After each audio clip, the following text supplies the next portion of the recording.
이제 최근에 노화를 치료한다는 개념도 나오고 있는데요. 비타민 섭취가 노화 방지엔 어떻게 기여하나요? 이 노화에 대한 얘기를 말씀을 드리기 전에 한 가지 이제 좀 재밌는 걸 말씀을 드리면, 이 세계적인 장수 국가들은요, 추운 지방이나 고산지대에 위치합니다. 멕시코의 안데스 산맥이나 불가리아라고 하는 지역, 추운 지역이죠. 그 지역들의 특성이 뭐냐 하면 산소가 부족합니다. 추운 지역에서는 활동을 많이 안 하기 때문에 산소를 많이 쓸 일이 없습니다. 그리고 고산지대는 산소가 부족하잖아요. 그러니까 결국은 이런 활성산소의 생성이 적을 수밖에 없습니다. 이 활성산소가 적어진다라고 하는 건 노화가 그만큼 더디게 일어난다라는 거거든요. 그렇기 때문에 그 지역들이 장수국가라고 얘기를 하는 겁니다. 그런데 예를 들어서 적도에 있는 지역에 있는 국가들이 장수국가란 말씀을 들어보진 못하셨을 거예요. 더우니까 호흡을 계속하다 보면 산소를 많이 쓰니까 활성산소가 많이 생기겠죠. 그러니까 노화가 빨리 옵니다. 그러니까 이러한 측면에서 봤을 때 결국은 산소를 많이 사용을 하는 것이 결국은 빠른 노화의 주범이다라고 얘기를 할 수가 있는데, 하나를 더 말씀을 드리면 남자의 경우에 있어서는 적혈구의 수가 500만 개인데 여자는 400만 개입니다. 여자가 100만 개가 더 적거든요. 적혈구가 하는 일은 딱 한 가지입니다. 산소를 운반하는 일을 해요. 그럼 산소를 그만큼 덜 운반을 해도 남성과 동일하게 활동을 한다라는 거죠. 그럼 산소를 그만큼 덜 쓴다라는 얘기가 되고, 그렇다는 얘기는 활성산소의 생성이 적기 때문에 남성보다 여성이 평균 수명이 높은 이유도 이러한 측면에서 설명을 하고 있습니다. 그래서 지금 이제 그 노화를 치료한다라는 개념에 대해서 말씀을 하셨는데, 이게 결국은 비타민 섭취가 노화 방지에 어떻게 기여를 하느냐? 딱 한마디로 얘기하면 활성산소의 생성을 그만큼 조절한다는 거죠. 항산화 작용을 함으로 인해서 조절하기 때문에 노화를 조절할 수 있다는 거고, 그러한 산화 스트레스에 의한 염증 과정까지도 조절을 하기 때문에 세포 손상이 늦춰지고, 그 다음에 피부의 탄력을 높여주는 콜라겐 합성이 증가가 되게 되고, 그러면서 피부나 또는 중요한 혈관이나 그 다음에 우리 몸속의 장기의 탄력 등을 지켜주면서 기능까지 지켜주는 역할을 한다는 거죠. 그리고 면역 기능하고 연결돼서 생각을 해보면 우리 몸에서는 이러한 그 면역 기능이 활발하기 위해서는 에너지 대사가 활발해야 되거든요. 근데 에너지가 만들어지는 곳이 미토콘드리아라고 하는 세포 내 소기관이 있는데, 이 미토콘드리아의 에너지 대사를 조절해주는, 물론 긍정적인 쪽이겠죠. 그러한 작용을 바로 비타민C와 앞타민C가 합니다. 그렇기 때문에 이러한 그 피로와 회복력을 개선하는 데도 기여함으로 인해서 이러한 비타민C와 앞타민C의 섭취는요, 시간을 거꾸로 가게 하는 게 아니라 세포가 젊게 활발하게 유지되면서 일할 수 있는 환경을 만들어주는 우리 몸의 관리 전략이라고 생각을 하시는 것이 좋겠습니다. 그렇기 때문에 이러한 그 하루하루 쌓이게 되는 이러한 아주 자그마한 선택, 비타민C나 앞타민C를 섭취하신 이런 아주 자그마한 선택이 노화의 속도까지도 늦출 수 있는 비결이 될 수 있습니다. 제일 피하고 싶은 노화 중에 하나인 탈모 예방이나 완화에도 효과가 있을지 궁금합니다. 네, 이거와 관련해서는 되게 재밌는 얘기를 또 하나를 해드리면, 저하고 동갑인데 제 동료 교수가 있는데 머리가 거의 없습니다.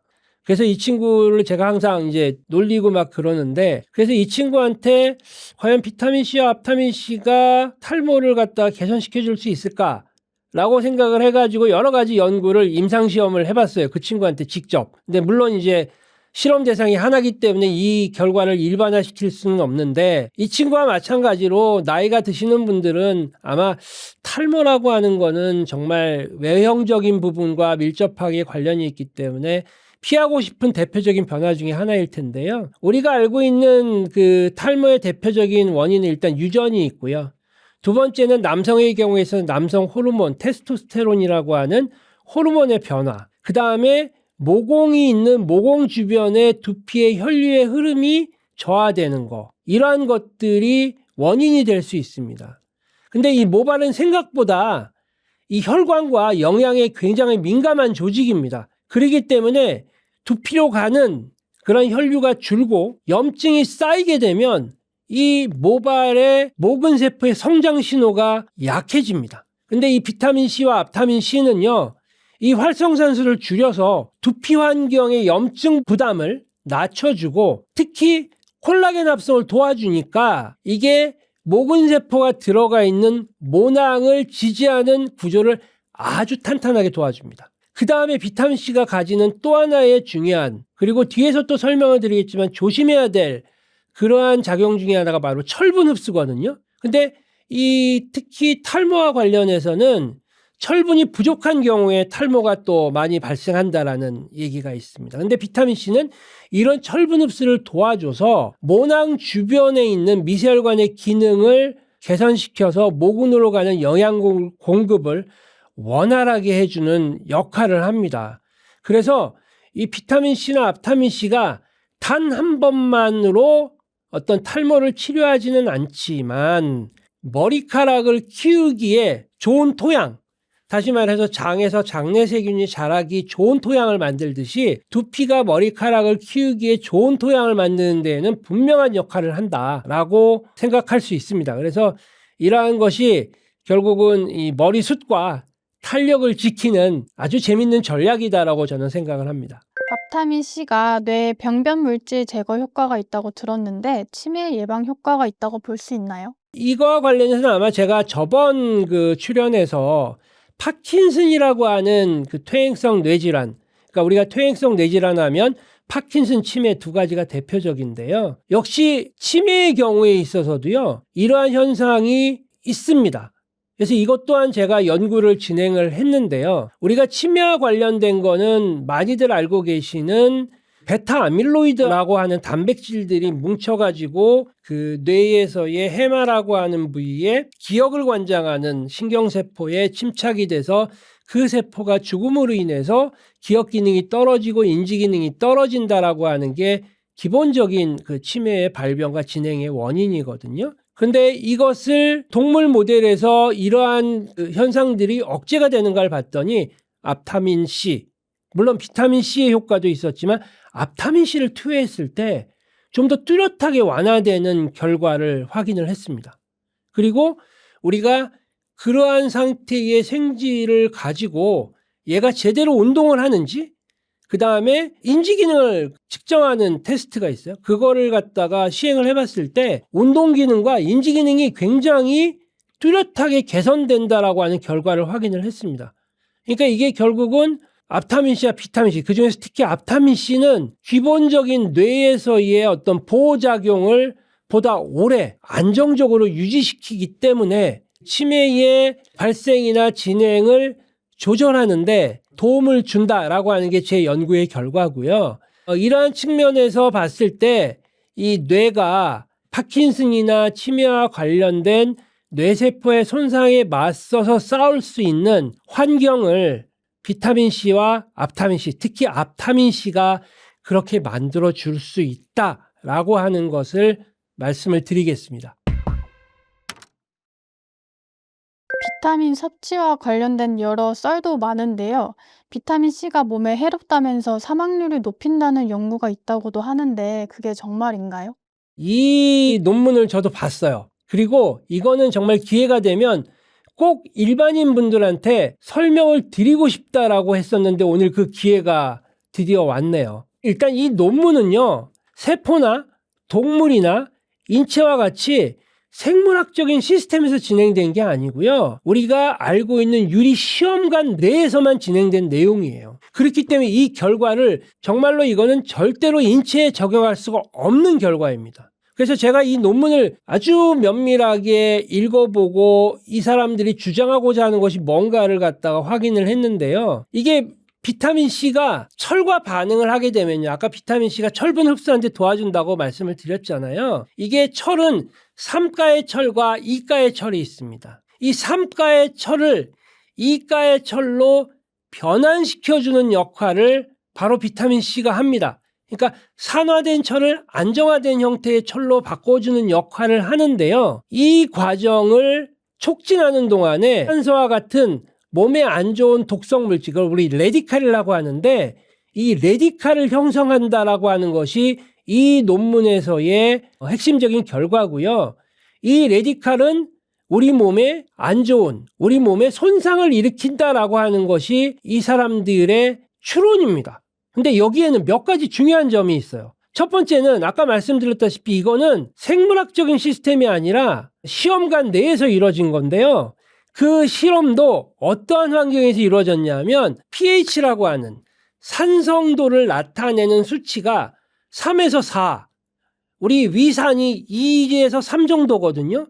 그러니까 굉장히 강한 산성에서 이 실험이 이루어졌습니다. 그러니까 이건 우리 몸에서 일반적인 pH는 7에서 8이거든요. 그러니까 항상 중선에 가까운 상태를 유지하는 우리 몸하고는요, 완전히 환경 자체가 다릅니다. 그리고 이 연구는 단순히 철과 반응하는 비타민C의 반응만을 들여다본 것이기 때문에 우리 몸에서는 비타민C가 철과도 반응하지만 그 주변에 다양한 물질들이 있고 그 물질들이 이 과정을 통해서 생길 수 있는 아까 얘기한 라디칼이나 이런 독성 물질을 중화시켜 줄 수 있는 시스템을 가지고 있어요. 우리 몸은 굉장히 복잡하면서도 굉장히 섬세하게 만들어져 있는 체계이기 때문에, 근데 여기서는 그런 체계를 완전히 무시하고 실험을 했다라고 하는 게 두 번째 실수입니다. 그러니까 이게 결국은 비타민C가 우리 몸에 안 좋은 영향을 미친다라고 해석하는 거는 이거는 절대로 해서는 안 되는 일입니다.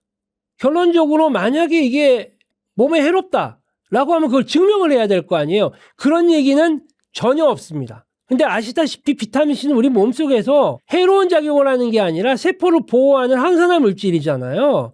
그리고 산화스트레스를 줄이는 쪽으로 작용을 하기 때문에 이 연구 결과를 신뢰를 할 수가 없다라는 거죠. 그리고 이 비타민C와 철과의 반응은요, 정말 이거는 우리 몸에서의 정상적인 상태에서 이 사람들이 실험한 그러한 3가의 철을 2가의 철로 바꾸는 이러한 현상들이 나타나지 않는 어떤 특수한 상황에서만 얘기가 되는 상황이기 때문에 일반적인 건강 상태에서의 비타민C 섭취와는 연결짓기가 어렵다는 겁니다. 그래서 비타민C를 먹으면 몸에 해롭거나 사망률이 높아진다는 결론을 이 논문을 통해서 내린다라고 하는 거는 그거는 굉장히 위험한 결론입니다. 그래서 일상적인 비타민C 또는 앞타민C 보충이라고 하는 게 인체의 건강에 해롭다는 증거는 전혀 없다라고 생각을 하시면 되고요. 논리적으로 비약이 아주 큰 그러한 논문이라고 보시면 됩니다. 그렇기 때문에 이분들이 제시한 몸에 해롭거나 사망률을 높인다라고 하는 결론은 100% 잘못된 결론이다라고 말씀을 드리겠습니다.